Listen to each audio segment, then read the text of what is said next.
I'm here with, tell me your name, and because I'm not too familiar with who you are. Jenna Mamina.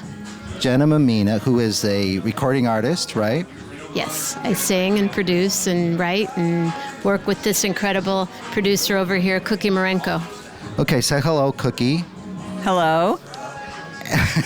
And we're here at the audio show, of course, and it's really unusual to have the artists come and listen to the music. The artists that I know, who are basically kind of rock and roll people, they don't really get into the high-end audio. Do you have a high-end audio system? I do not, but I go to her house. Do you have a high-end audio system? Yeah. I have a recording studio and a lot of gear.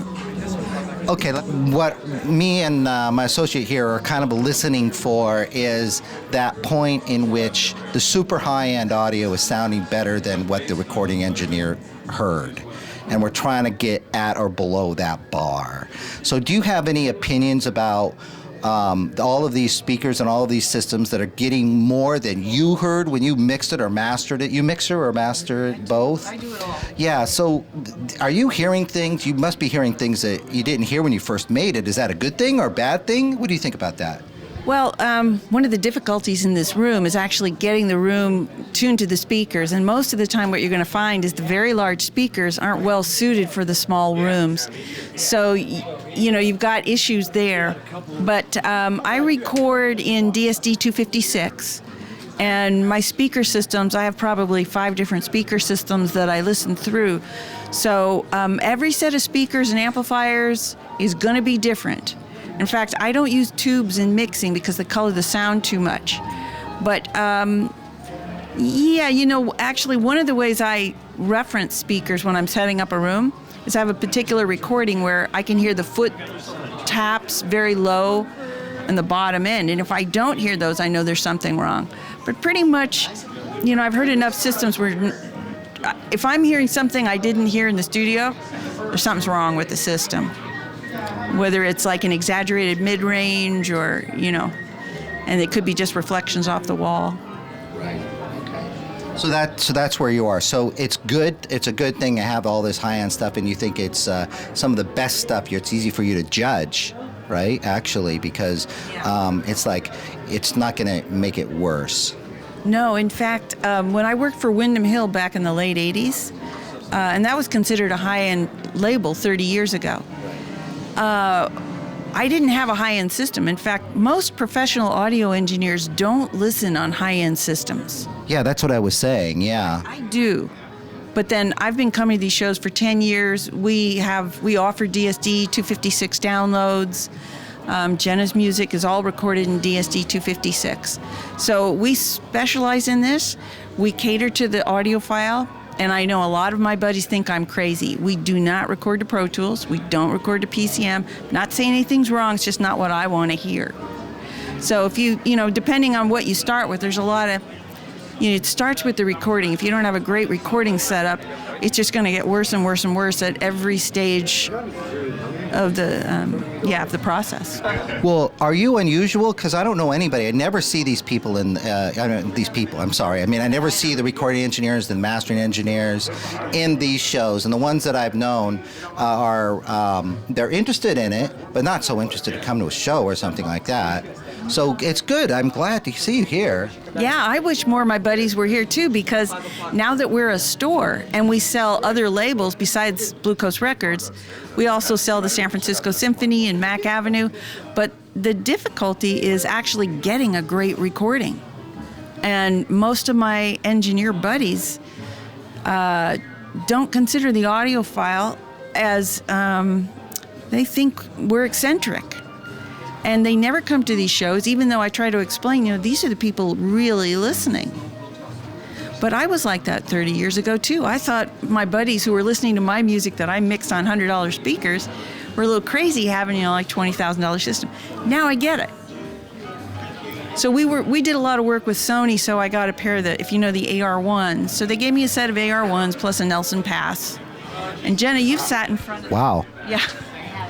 Yeah, I almost said no because I didn't know where I was going to put them.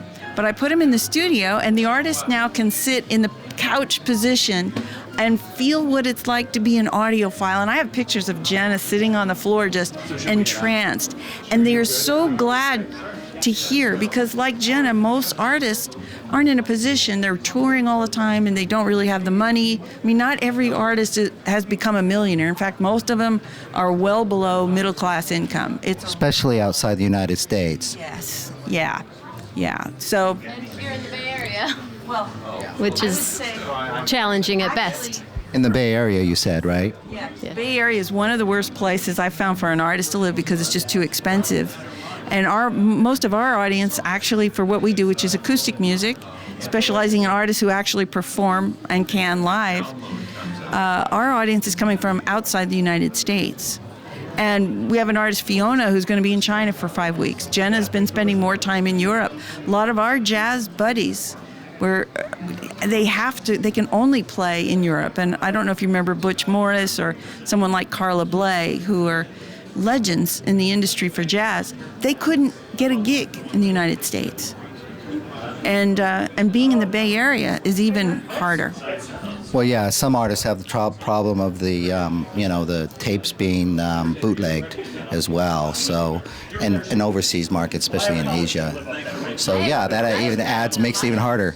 Fans. I mean, people show up at my gigs, and I'll be playing at a coffee shop a cafe in Paris or in London, and people will be sitting there, and I go, "How did you hear about it?" They go, "Oh, I heard about you on Blue Coast."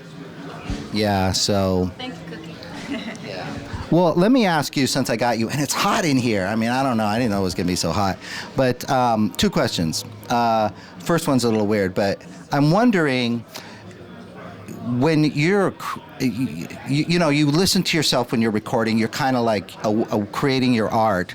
When you hear something on something like a high-end audio system, do you think if you had the system and the detail available to you when you were recording, you might have made any type of changes as an artist? I mean, in other words, are you sitting there and you're saying, this doesn't sound like I was imagining it? When I first, in other words, you're hearing the system in a different way because it's a high-end audio system than when you were recording it. Would that change the way you perform and record music at all? I worry about that a little bit. Well, with what we do at Blue Coast with Cookie, it's all live. So it's right there in an instant. In that instant is what's happening. And if I could add, typically what happens, like we've had the Audiophile Society over while Jenna was recording with Matt Rawlings one time. And in the room, they were in the recording room while Jenna and Matt plays piano and Jenna was singing. And their impression was Jenna's voice is actually very soft. When I do a playback, I'm elevating her voice so it's audible above the piano, but when she's live, it's very small. So when she hears it, she's not really hearing it from the same perspective that you might be as an audience member. So from that level, like in there just now, I heard things in there that I had not heard before. Because yeah, that's what I'm saying. So that doesn't. I guess since you're performing it live, I mean is a little bit different. But does that change in any way the way you get the point across, the way you create your art? I think what I've learned to do when we're recording at Cookies with John Arbor, who's the pianist on that particular piece, is I have to stand in a certain place. And I've at times been standing next to him in front of an open piano, and I pushed my voice. And I realized maybe and I felt so bad because Cookie spends a lot of time positioning the mics and everything. And I go, can I move 10 feet and stand behind him? So he and I don't even have eye contact, but we have a spirit contact. And it made it better. oh yeah. But because I could hear that I was pushing my voice. And it probably would be good for certain recordings, but we're so delicate and precise. Space is the third instrument in what we do. So it has affected the way you perform and your Just where I'm standing, pretty much, I think.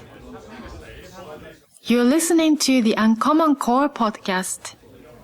Our Instagram is Instagram/UnCommonCore podcast. What about you personally? How did you get involved in high-end audio? Because like I said, most of the musicians I know are like, yeah, that's interesting, but, they're not going to go out with it. Well, I have a cassette player in my car, if that answers anything. No, that's cool. I have a cassette player in my car, too. And I still listen to CDs, and I have albums. Cookie turned me on to high-end. She's one of the... Well, Jenna's... I've been in a fortunate position living in the Silicon Valley where I've done a lot of work for tech companies. So, for instance, Liquid Audio, 20 years ago, introduced the first MP3 downloads. And I was their engineer who would record the live concerts. And so what I would do was I was the liaison to a lot of independent artists. And so when they needed somebody to do trial and error tests, I'd call on my artists, Jenna and a few others that I knew would come and deliver. And so we did a lot of the early tests with Jenna, and Jenna became an artist that I could rely on. I got to know Jenna because she hired me to record her first couple of albums, and then I relied on her to come and help me out, some of these new advancements in technology. And then later on when I started the label, she was just a natural to come and perform. Right. Yeah, it's another thing. One more quick thing, and I'll let you guys go, and also let your little doggy go here. How old is he, by the way? Lillian Pearl. She's 8 and some months. Well, I was going to say at the New York Audio Show, you don't see too many women in the shows, and it's a kind of impressive. I'm glad that you're here. I mean, the other one I was in was Rondi from Krell. And she's a designer. She's got to be at the show. But it's even more rare to have a dog at the show. So I'm very impressed that the dog is here. And she also sits in with Cookie when we're recording. One thing I don't know if you know about when the whole Liquid Audio happened, which was 20 years ago, I also was picked up by a card company, a greeting card company, where they took bits of songs, and one of the songs, I am a big James Taylor fan, and we've actually done a record of James Taylor music, but the second song we ever recorded was Don't Let Me Be Lonely Tonight, and that was in a greeting card, and I did a gig last week, and people came to the gig. I said, how did you first hear of me? They said, oh, my husband gave me a greeting card, or a card that had your song in it. Well, that's cool. It was the first greeting card company that had audio attached. And because of, the Liquid Audio Association and being in the Bay Area, they came. I gave them Jenna, and, and Jenna's thrown people my way. It works, Okay, so let me just get the information from you guys. Let me get it from you first. You mentioned you were selling some of this stuff. Do you have a website? BlueCoastMusic.com. BlueCoastMusic.com. Yeah. Yes. Why Blue Coast? What's that named after? I live in the Bay Area. I love the ocean. And as I was thinking, what do I want to call it? It was probably 15 years ago. And I thought there's something about the ocean and the stability and the newness and the freshness and a combination of every day is new and every day is old, and it's passion. And the blue for some reason is the color. I couldn't get away. Originally it was called Red Sky Records, but I found because I also love sunsets, so I went with Red Sky Records, and we all loved it, except turns out a heavy metal label already had the name. Years later, after I changed it to Blue Coast, he said, hey, I'll sell it to you for $1. Well, you don't want any of those guys showing up to your concert and 2.5 hours later saying, hey, I don't think this is the right band. But that brings me up to one last question for you, and then we'll get maybe a place that people could go for you. Have you thought of doing other kinds of music? I mean, one of the things, it's not really a problem, but one of the things with high-end audio is it's all jazz. Not that there's anything wrong with jazz, but I don't know where everything else is. But do you do other kinds of music? Have you ever experimented or thought of or wanted to do anything else? I do.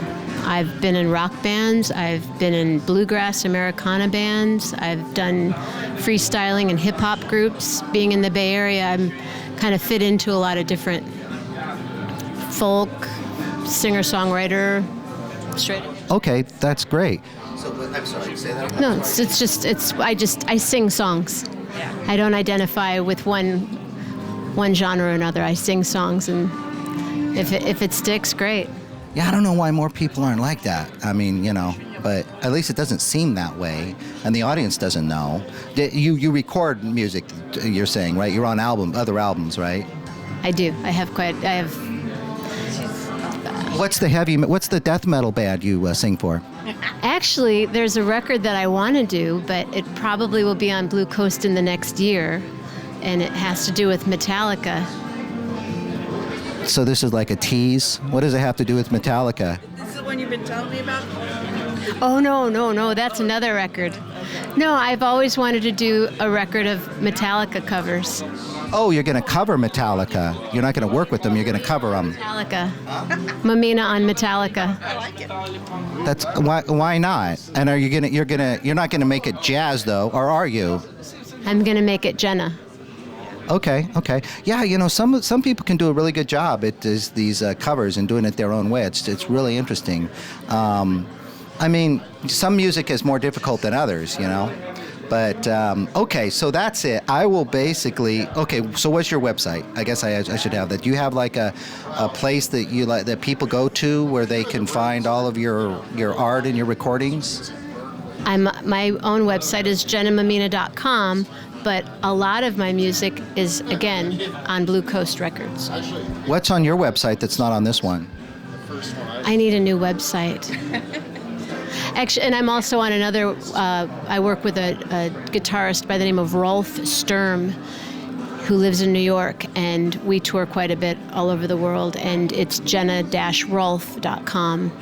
And you can find all of our stuff on YouTube and the usual places, but Blue Coast is where I like to listen to my music. What's your next album coming out? What's the name of it? What's your last album? Spark. No, Begin to Dance was the last record. No, actually, Everyone I Love Is Here.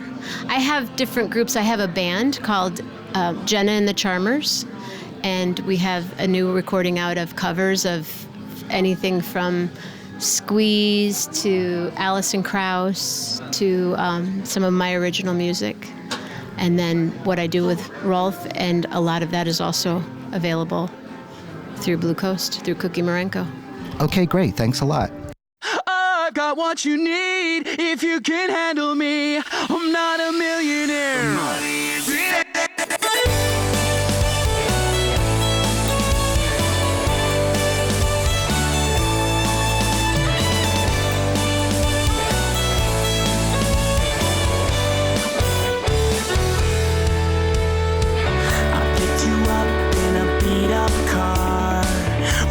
Outside of town and searched for shooting stars.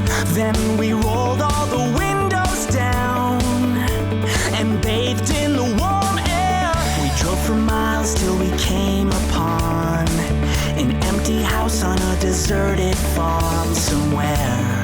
So we broke in and called it home. We made love on the rooftop. The sky was glittered with planes and blinking satellites. I saw the world from the reflections in your eyes. We told ourselves we'd never leave this paradise until the day we died. I got what you need if you can handle me. I'm not a millionaire, but money isn't everything. I'll make it worth your while if you would crack a smile. All that's left to say is okay.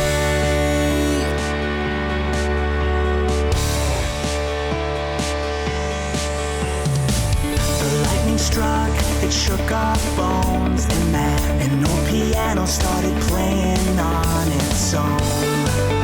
So we ran down the broken stairs, and we burst out the front door. Those were the nights that we felt so alive. We were just kids, but we were ruthless way back then. We told ourselves we'd never leave this paradise. Well, at least we tried.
And you can introduce yourself. Tell me who you are and how you're affiliated with the show first.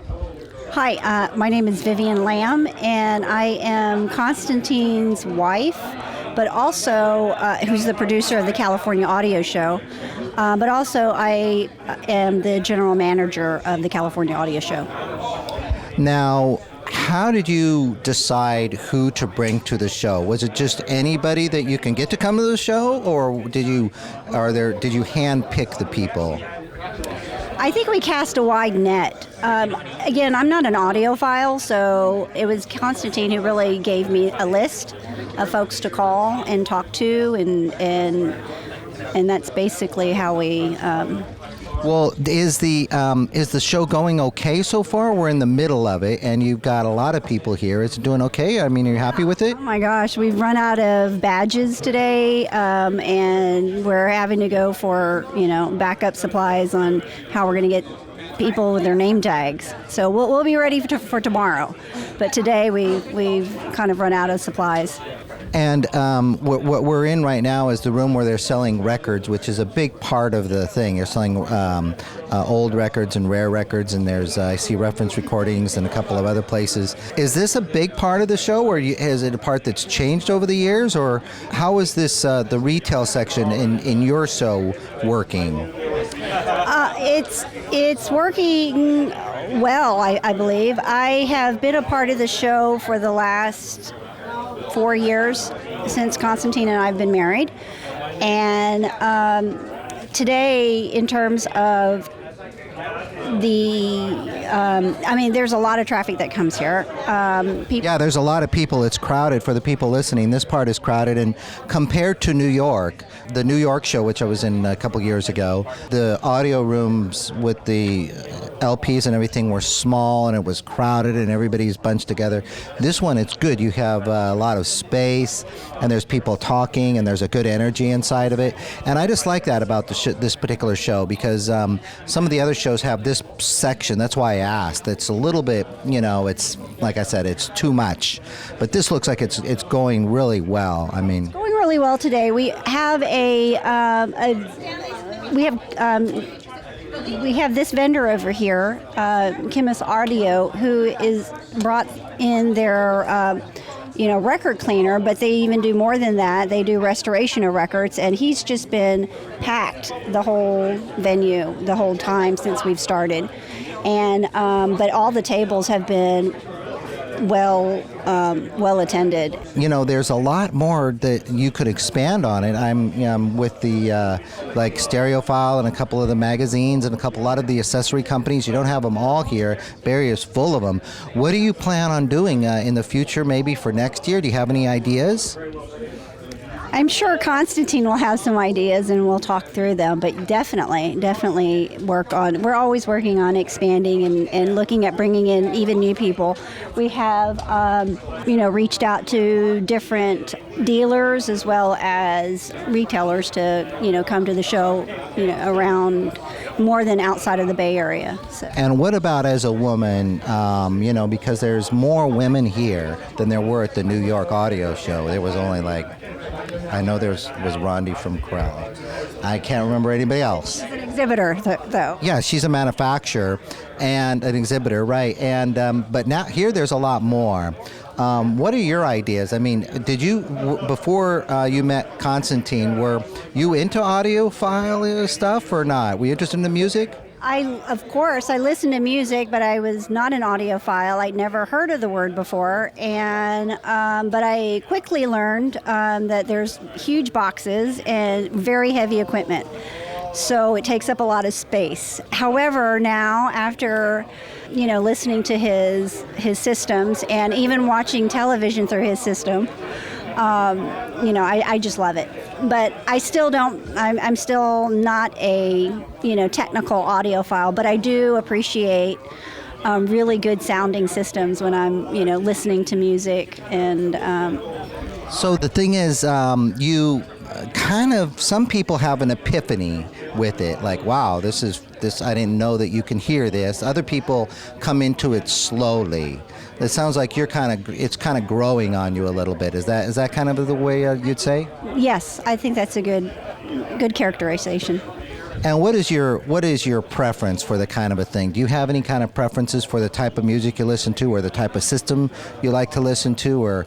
Well, what's funny is when you live with an audiophile and a show producer, he listens to a lot of music that he likes. And so I've learned to listen to jazz and Japanese music and music that I wouldn't even be exposed to.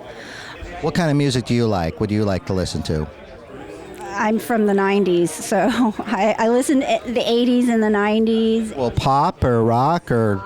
Pop, but I do like acoustic music where it's just a guitar or just a bare minimum strings, not a whole lot of heavy metal or even, a lot of instruments in the background. I like it Well, it's okay. You can prefer pop. I mean, I think that might be a misconception actually as well, is like people think that they have to have a high-end system for jazz and classical music, but depending on the system you buy, you can hear really good stuff with the, if you get the right system. Who's your favorite artist? Today, that's a good question. I mean, I was just talking to my sister yesterday. We like listening to Pink. We can sing with her, and she's not one of our contemporaries, but I like folk music, and they're songwriters, so they have that aspect to them, where they write some of their own songs or a lot of it. Yeah, some of the artists today, it's kind of hard to.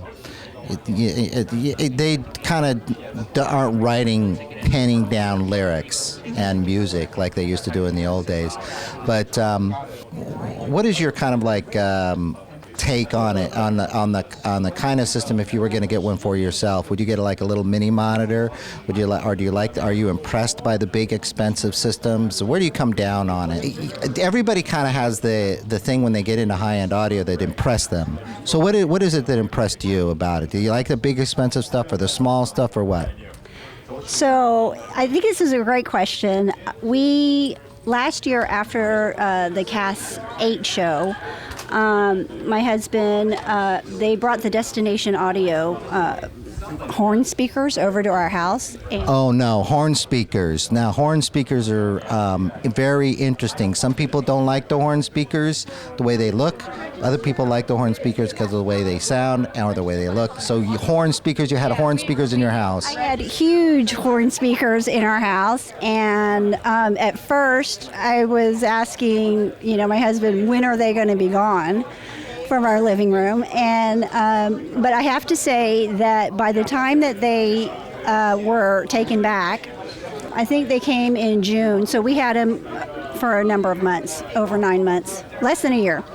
But they came and took them, and the space seemed empty, and the movies that we were watching or the music that we listened to, I miss the horn speakers actually. But it's not like I knew it without having been immersed in it in the past. Yeah, there's something you get nostalgic about. I remember when I first got into home high-end audio, and I had a girlfriend that experienced that. It was the MIT music hose, which is like speaker cable, and they're skeptical, like this is not going to make a difference. And then they made a big difference, and that kind of sold them on it. It's like, oh, this isn't all BS, And then the certain speakers, but you get nostalgic for it. So that was your thing, the horn speakers. What was the brand again? It was Destination Audio, and I have to say that I told my husband. So then Bohemian Rhapsody came out on video, and I was like, gosh, I wish we had the horn speakers so that we can watch them from home, and that would have been fun. What can you tell then?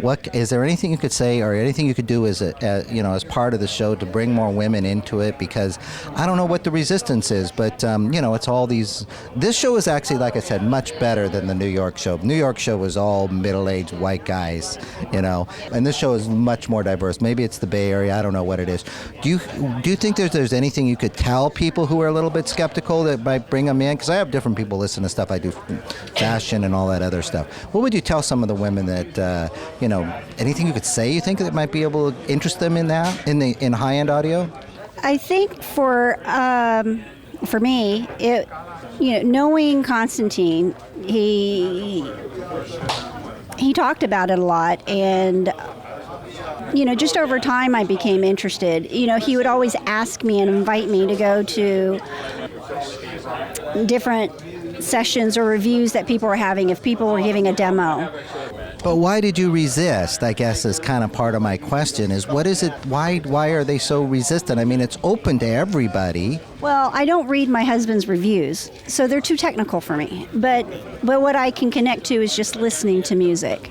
So for me, keep it, as soon as we get talking about, the monobox or the preamps, and I'm not interested in that. So it's what the main functionality is the music and what I'm listening to.